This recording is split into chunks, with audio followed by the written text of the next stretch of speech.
Z inovacijami smo zelo zadovoljni, kar 4 zlate pomenijo seveda, da so inovacije vedno boljše.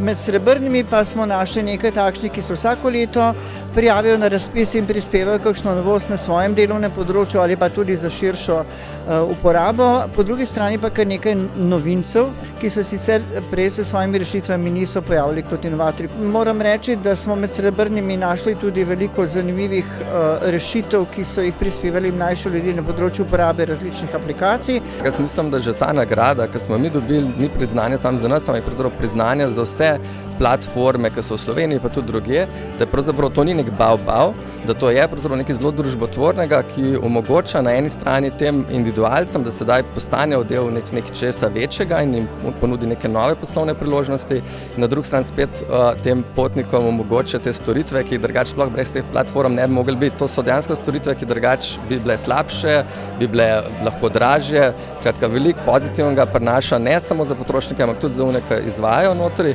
In na drugi strani je tudi tisti del nadzora, ki ga platforma omogoča na tem individualci, resnično na višjem nivoju, kot predtem. Zelo lepi občutki so, jaz sem zelo vesel, da je do tega prišlo.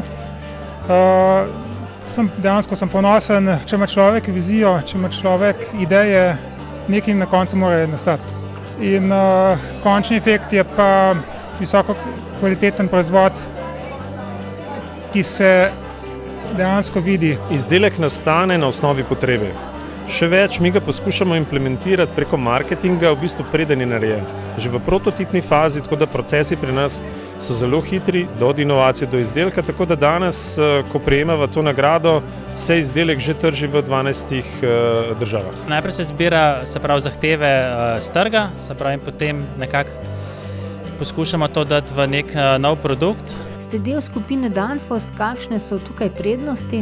Se pravi, prednost je v tem, da imajo globalni trg, se pravi, potem se da to zelo hitro, enostavno na trg, se pravi, da pride ven iz garaže ali pa iz razvoja, ter tudi, ko se enkrat odločijo za eno idejo in če prepoznajo kot dobro, potem tudi najdejo investicijo. Ja, super, ker to je nek dokaz, da smo naredili pravo stvar in da je to tako prepoznana neka strokovna inovacija v takem krogu, je tudi neko priznanje. Kako pride do ideje za tako inovacijo in kako se potem to razvija?